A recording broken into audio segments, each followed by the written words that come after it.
que vous direz sera retenu contre vous, chers présentateurs. Alors, je vous les présente. Nous avons 3 personnes avec nous. M. Rénal Hawkins, qui est notre directeur général à la Société de sauvetage, qui va vous parler de la mission dans quelques minutes. Ensuite, suivra M. François Lépine, qui est directeur des programmes et du développement des affaires à la Société de sauvetage, qui est aussi notre personne ressource sur les différentes tables de concertation, soit au niveau provincial ou au niveau national, donc qui est là pour s'assurer que les normes qu'on présente à la santé publique là, correspondent bien à ce qu'on veut là, pour la situation de la COVID. Et notre 3e présentatrice est Anouk Gadebois, qui est bénévole active à la Société de sauvetage depuis plusieurs années. Elle a été, entre autres, responsable des dossiers de premiers soins et elle est aussi mentor et formateur. Dans sa vie professionnelle, Anouk travaille dans le milieu de la santé.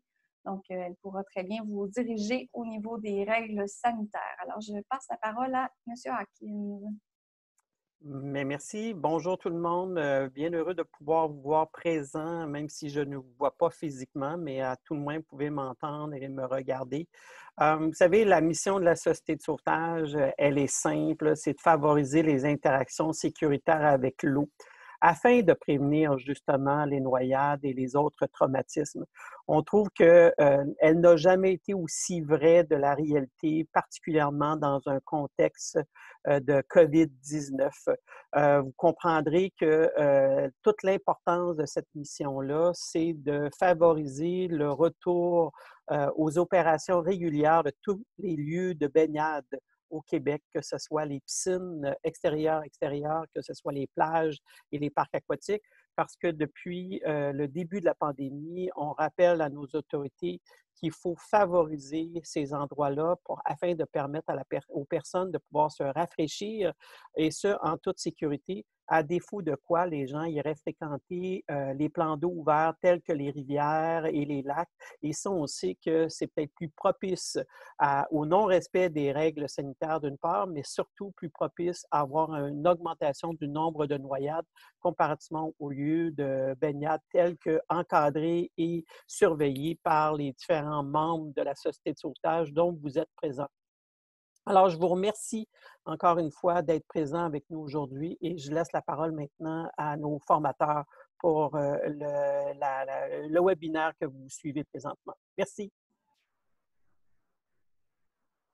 Donc, le webinaire aujourd'hui a été le fruit là, de recherche et de concertation. Donc, on s'est assuré d'avoir les meilleures données, les plus récentes données sur la COVID-19, sur la surveillance aquatique. Il y a une recherche au niveau international, national, provincial. Il y a des instances de santé publique qui ont travaillé avec nous. On veut s'assurer que ça soit sécuritaire pour les baigneurs et pour les travailleurs. Donc, un de nos partenaires est l'APSAM qui s'est assuré là, que les contenus soient sécuritaires pour l'ensemble des sauveteurs. Voici le plan de match. Donc, on va parler des modes de transmission dans un lieu de baignade, la qualité de l'eau, les mesures de distanciation, l'hygiène, la surveillance aquatique et le sauvetage en temps de COVID, comment on effectue les adaptations. Premier secours, politique sur le harcèlement et les inconduites de la Société de sauvetage, puis vous pourrez tout au long du questionnaire poser vos questions et vos réponses. Le mode de transmission de la COVID est par les gouttelettes. Donc, des gouttelettes respiratoires expulsées par la bouche ou le nez, quand on éternue, quand on tousse. Donc, c'est pour ça qu'il faut tousser dans notre coude. Pour empêcher que ces gouttelettes-là puissent se répartir sur les surfaces autour de nous. Donc, sur la table, puis dans une piscine, on peut penser aux ballons, aux planches aquatiques, aux objets de sécurité. Donc, c'est important qu'on puisse s'assurer qu'on n'envoie pas des gouttelettes tout partout. Donc, une bonne étiquette respiratoire à la piscine. Chose aussi qu'on doit faire pour empêcher de contaminer, parce que le mode de transmission est principalement de personne en personne, mais on garde une distance de 2 mètres avec les usagers pour s'assurer justement, puis vous verrez l'image, là, que nos gouttelettes ne vont pas contaminer l'autre personne. Quand on touche à des objets, qu'on se le met dans le visage, autour de la bouche, sur les yeux, on peut attraper, on a des risques d'attraper la COVID-19. Qu'en est-il des surfaces? On a beaucoup d'objets dans la piscine. On va vous présenter qu'est-ce qu'on fait avec ces objets-là. Est-ce qu'on doit les désinfecter? Est-ce qu'on pourrait justement inciter les gens à porter leurs propres objets? Comme ça, il n'y aurait pas de prêt d'objets entre différentes personnes, puis on s'assurerait de limiter la transmission. L'autre chose que vous devez savoir, c'est que le risque de transmission de la COVID-19 dans l'eau est très faible. Voici pourquoi. C'est un virus qui est assez fragile. Lorsqu'il se trouve dans l'eau traitée avec le chlore, ça ne facilite pas la survie du virus. En plage, c'est un peu la même chose, étant donné qu'il y a beaucoup d'eau, il est dilué, donc le risque de transmission est très, très, très, très faible. Donc, les mesures de prévention pour s'assurer que l'eau demeure propre, on prend une douche, ça peut être à la maison, à la piscine, en maintenant une distanciation de 2 mètres. On s'assure que les normes de qualité de l'eau sont bien suivies. S'il y a des accidents fécaux dans la piscine, on ferme, comme notre employeur nous le demande. Donc, les mesures d'évacuation, de fermeture obligatoire sont maintenues.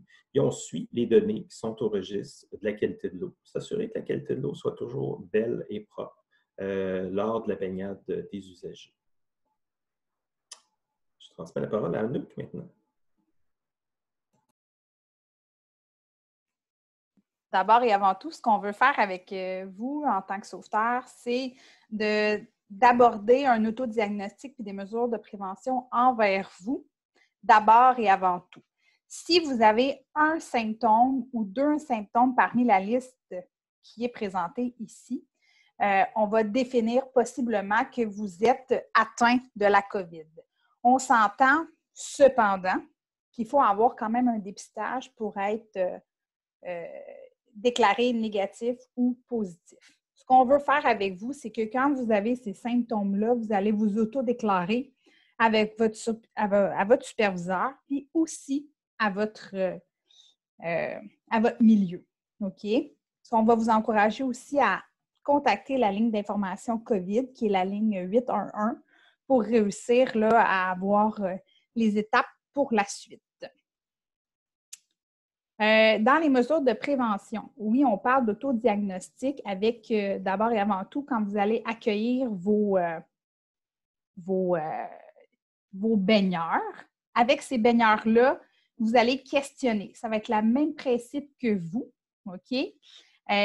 Et c'est dans cet autodiagnostic-là. Ce qu'on veut encourager autant envers vous qu'avec vos collègues qu'envers les usagers, c'est les mesures de distanciation. On le sait, vous êtes conscient, vous baignez, c'est le cas de dire, dans ces mesures de distanciation-là depuis plusieurs semaines. Mais les stratégies qui sont utilisées présentement, c'est la mesure de distanciation plus la mesure d'hygiène qui est le lavage de mains fréquent, le port du masque.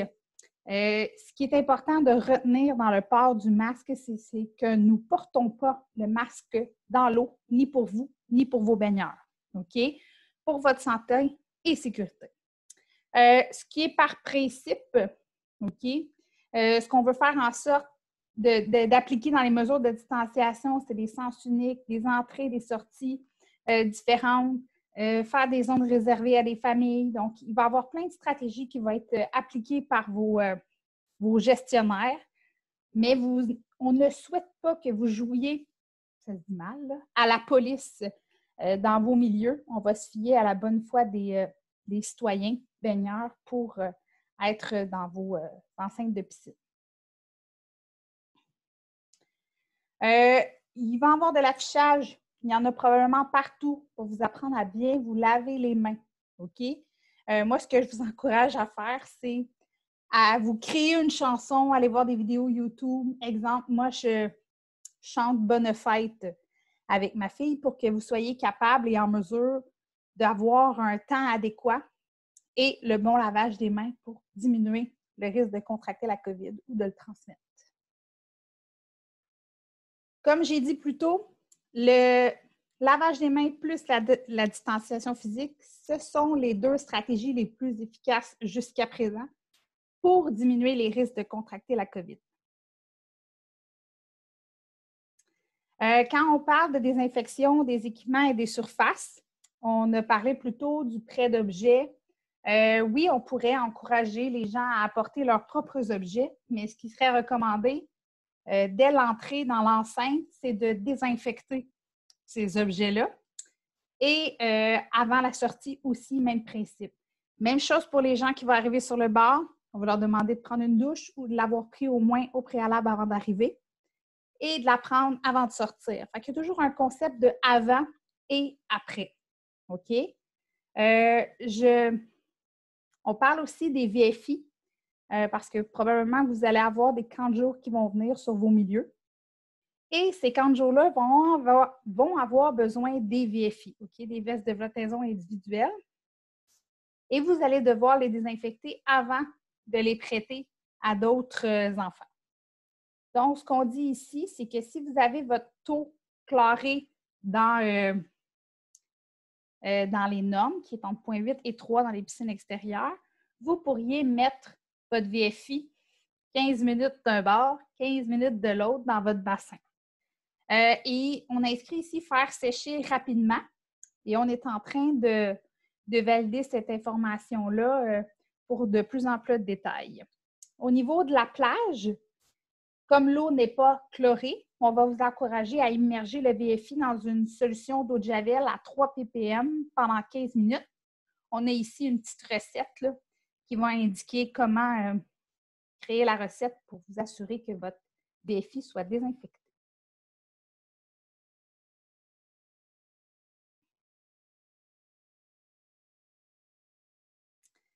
On parle aussi des équipements de surface, des équipements qui sont utilisés par les sauveteurs. Donc, les bouées et les tubes de sauvetage, les bouées torpilles, les VFI. On va faire en sorte que ces équipements-là soient individualisés, idéalement.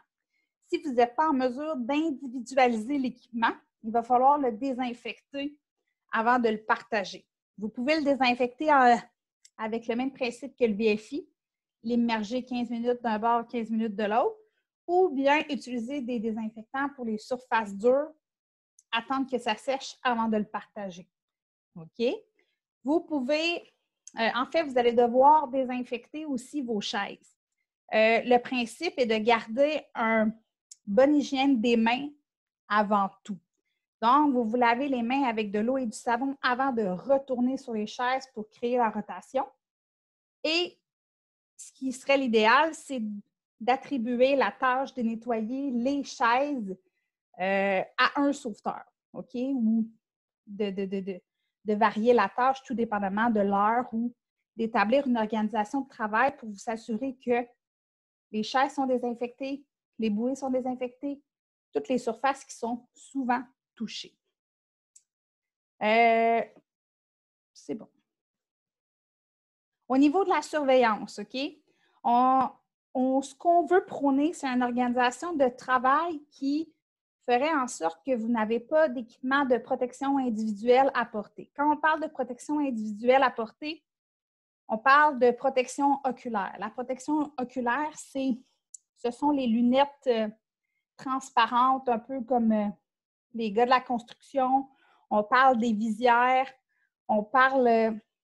c'est pas mal ces deux-là, OK? Quand on parle de protection aussi au niveau étiquette respiratoire, on parle du masque de procédure. Le masque de procédure, c'est celui en papier.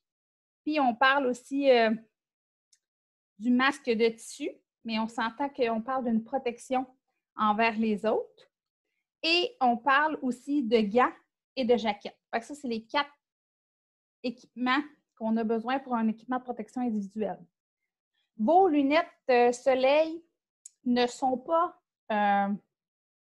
une protection oculaire, OK? Mais il est mieux d'avoir vos lunettes de soleil que rien pantoute. On s'entend, OK? Ça, c'est une chose. Idéalement, quand vous allez être en contexte de premiers soins ou d'intervention, on veut absolument que vous mettiez votre équipement de protection individuelle. Au niveau du positionnement, même principe, vous allez devoir vous positionner pour avoir une vision d'ensemble de votre bassin, mais vous allez aussi devoir respecter un 2 mètres avec vos baigneurs et avec les sauveteurs. Dès que vous êtes sur la chaise, on considère que vous êtes en distanciation physique de 2 mètres. OK? Il serait peut-être intéressant de zoner la chaise avec des cônes pour éviter le contact. Quand vous êtes en patrouille, zonez votre séance de patrouille pour être sûr qu'il y ait le moins de croisements possible puis de respecter la distanciation physique. Au niveau des sauvetages, OK? quand vous avez une victime, exemple, une victime qui est en train de se noyer, vous allez faire votre approche échelonnée à la base. Je sais qu'en sauveteur national, on vous a fait travailler pour le ceinturage arrière 1001 fois, mais l'objectif, c'est de revenir à la base et d'utiliser les objets de sauvetage qui vont faire en sorte que vous allez respecter la distanciation physique. Donc, la perche de sauvetage, la bouée de tube, la bouée torpille vont être des objets qui vont vous permettre de respecter ça. Si vous devez être en contact avec votre victime, on va vous recommander de faire une approche par l'arrière pour éviter les gouttelettes. Dans l'eau, vous ne portez pas le masque. Dès que vous sortez de l'eau avec votre victime, si votre victime peut sortir seule, que vous jugez que c'est adéquat, elle peut le faire. Dès que vous sortez, vous lui offrez un masque, vous vous séchez le visage, vous vous lavez les mains et vous portez votre équipement. Masque, protection oculaire, jaquette, s'il y en a sur vos lieux, sinon vous allez devoir vous prendre une douche par la suite. Ça, c'est le point où votre victime est consciente. Si votre victime, elle est inconsciente, donc elle ne respire pas ou qu'elle ne peut pas répondre à vos questions, OK? Même principe, victime, vous prenez en charge, vous allez chercher votre victime. Dès que vous sortez, votre collègue sauveteur vous attend au bar. Lui, pendant ce temps-là, il devra avoir le temps de porter son équipement de protection individuelle. Il va vous aider à la sortie de l'eau. Dès que vous sortez, vous portez votre équipement. Puis, il va avoir tout un concept de ventilation qu'on va voir par la suite. Quand on parle de RCR, OK, ce qui est facile de penser, c'est que si votre victime de noyade est un enfant, on peut encourager fortement le parent ou l'accompagnateur à venir nous aider dans la réanimation. Mais encore là, il faut juger si la personne est apte à donner des consignes par rapport à ça. OK? La personne, le parent pourrait faire les ventilations, il pourrait faire les ventilations avec le masque de poche que vous allez utiliser, avec une valve qui va être recommandée pour la suite. OK? On pourrait en parler éventuellement. Vous allez avoir des détails par rapport à ça. Quand vous avez une réanimation à 2 sauveteurs, même chose, vous pouvez inclure le parent si c'est possible. Comme ça, vous allez pouvoir aider autant pour respecter la distanciation physique et être le moins en contact possible pour éviter de contracter la COVID par les gouttelettes. Quand on parle d'un adulte ou d'un qui n'est pas une noyade, OK? En noyade, on prend en considération que les ventilations sont super importantes, mais quand ce n'est pas une noyade, il est recommandé de croire qu'on peut faire seulement le massage en continu, installer le DEA, puis d'éviter les ventilations. Avec un enfant, comme on sait que c'est un arrêt généralement respiratoire, ce qu'on veut faire, c'est assurer la ventilation et les compressions. N'oubliez pas que la probabilité qu'une victime de noyade soit porteuse de la COVID est très, très faible. Parce que dès l'entrée de vos baigneurs, vous les avez questionnés et vous avez défini votre milieu en faible risque de contracter la COVID. Même chose pour vous quand vous faites votre autodiagnostic. C'est une image qui peut vous montrer comment respecter l'étanchéité du masque. Il va falloir faire l'achat de valves antivirales ou EPA, mais ça va venir avec la suite. OK? Vous allez avoir l'information à ce sujet. Si jamais vous n'avez pas d'oxygène sur vos milieux, vous allez avoir probablement, si vous avez le masque avec l'ouverture pour l'oxygène, juste vous assurer qu'il y a le petit bouchon. Et il y a aussi l'élastique vert qui va vous permettre d'avoir l'étanchéité. Ici, on a un algorithme qui est utilisé, qui a été utilisé au national pour établir un peu nos normes. Je dis un peu, mais en fait, pour établir nos normes. Puis, ça fait la lumière de ce que je viens de vous définir au préalable.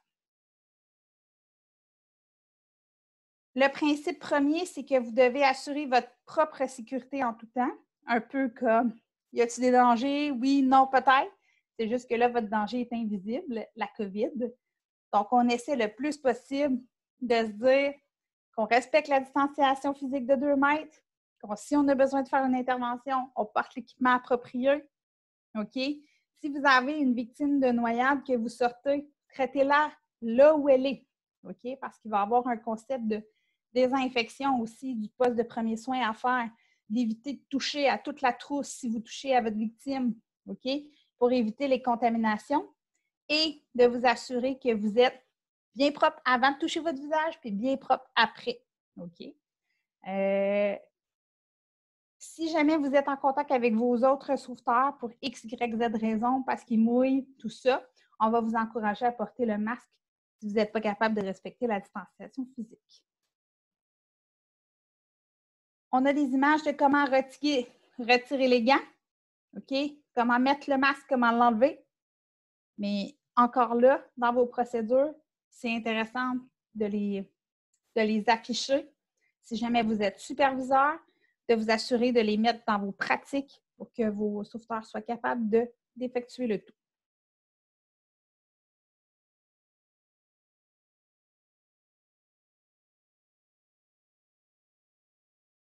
Mon objectif, ce n'est pas de vous montrer comment vous lavez les mains, mais c'est plus les étapes de quand vous désinfectez les mains, lavez les mains et de mettre le masque et de l'enlever. Les masques de tissu peuvent être lavés dans la lessive régulière.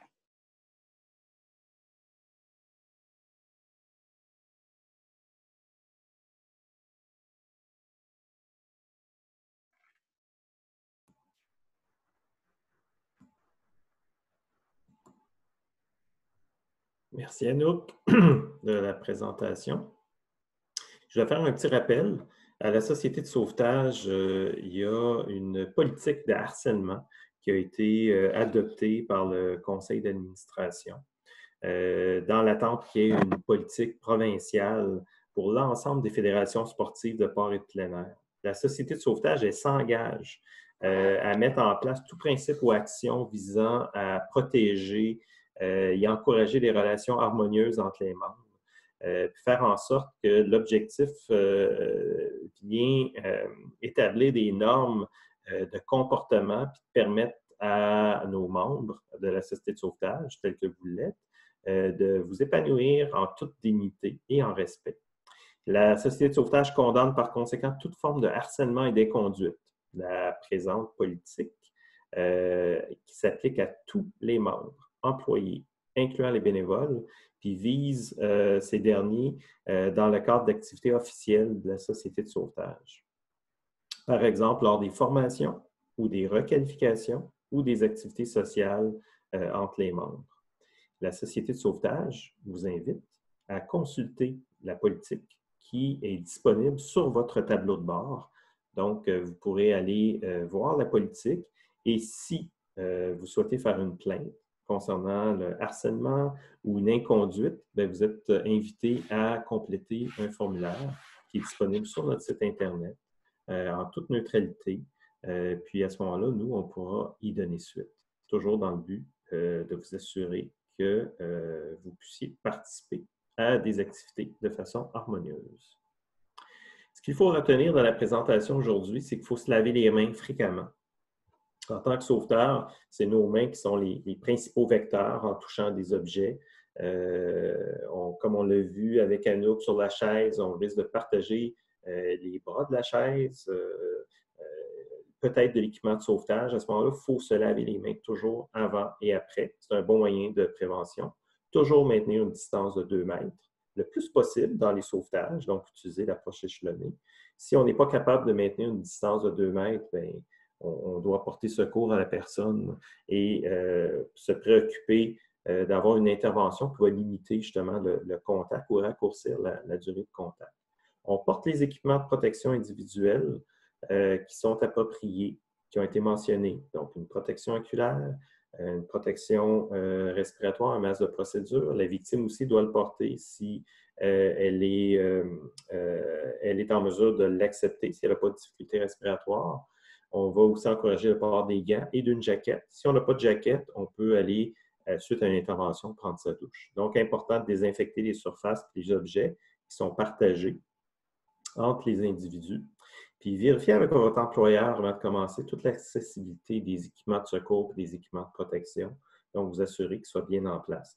Puis surtout, tenez-vous informés parce que la situation de la COVID-19 évolue rapidement et nous nous engageons à la Société de sauvetage à maintenir les informations à jour sur la page COVID-19.